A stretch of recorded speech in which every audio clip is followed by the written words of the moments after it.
David, obviously, terrific round. Can you kind of what stood out to you about your round today? I really took advantage of the par fives. That's sort of my game plan the whole week.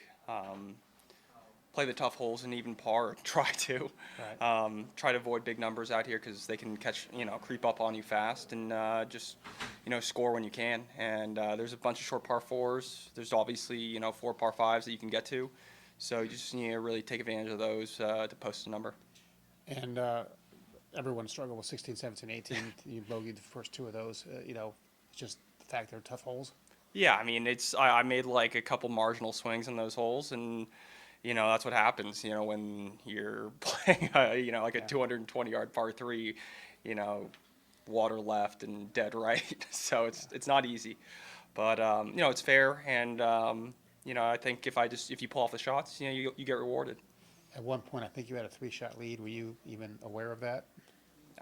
It's Friday. It Yeah. was Friday Right. morning. I Right. don't think it really matters that much. If I have a three-shot lead on Sunday, I think I'll care more about that then. Yeah. For you personally, did you have obviously going late afternoon into early morning? Did you have a prevailing positive thought that kind of ended your day that kind of helped you today? Not necessarily. It's a lot of it's just carryover from last week in Colonial. I was, inside the top 10 or top 5 or something until my last 9 holes.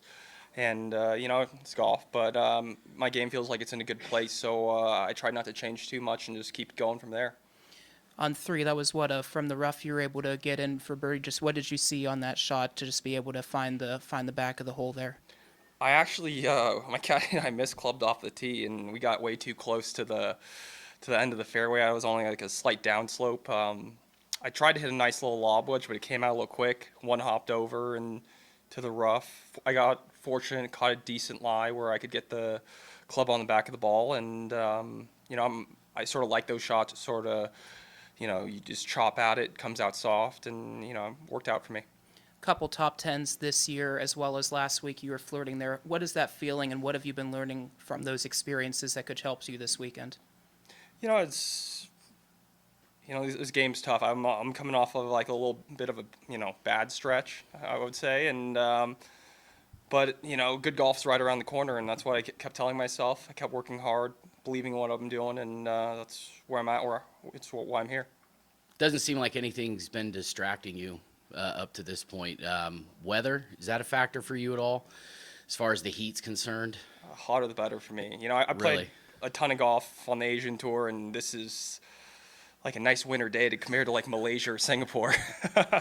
So would you prefer to tee off maybe in the afternoon group today, seeing as how we're looking at highs in the 90s? Well, yeah, I mean, hopefully it looks like I'll probably tee off in the afternoon tomorrow, and yeah, I mean, it's not too cold in the morning, but no, I definitely like it warm. And including a loudspeaker noise when you're about to try your birdie putt there on 18, that was no distraction at all. I mean, it happens. It's no different than like some drunk fan yelling, so it's all good. Has anything like that ever happened where you're about to approach like a putt and all of a sudden some sort of malfunction or something crazy Well, yeah, I happens mean, that distracts you possibly? I remember I was playing when I was playing the Asian tour. I was playing in Indonesia, and the one of the Muslim prayers kept going off right over it when I was about to pull the trigger. Never heard that before, but it's something you deal with, and you just work with it. You mentioned like playing around the world, Yeah. and you're a big foodie. I mean, what makes you so like adventurous when it comes to food? Like, why do you enjoy being adventurous with your food choices? I'm from a multi-ethnic background. My whole family's in the restaurant business, and I think that's leads a lot to what where why I make the choices I do. Yeah, I don't shy away from too much. There are a few things, but no, not too much. What would maybe be a couple of the more like unique eating like experiences that you've had? I mean, there's been a lot. I remember I was playing in Vietnam, and I had snake liquor from a restaurant. There's a snake at the bottom of this barrel. That was they were distilling some alcohol, and the owner gave us a couple shots, and it was terrible, but I still took it. Have you got a first time I met Jack kind of moment? Yeah, I do. I remember. So I played golf at Northwestern.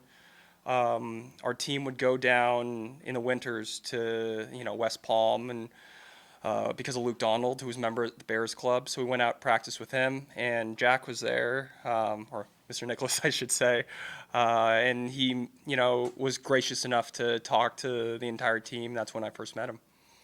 Did you ever imagine then you were gonna be playing in this tournament? I hoped. Sure. But, it's one of the tournaments I grew up watching on TV all the time, and it's some place I've always wanted to play and compete.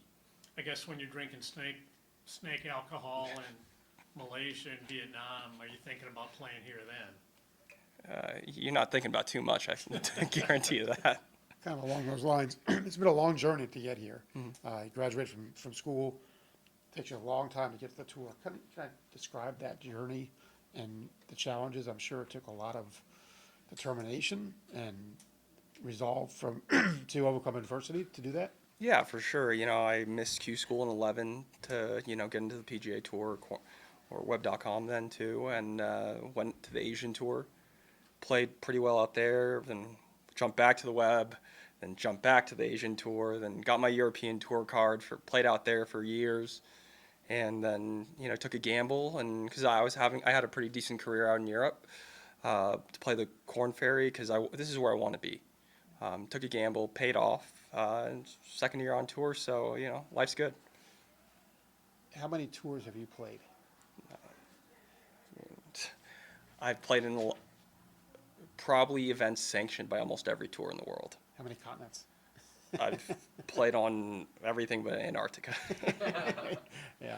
I mean, were there times you got discouraged and thought, is this going to happen for me? Because, you're in your 30s now. And Oh, yeah, for sure. But,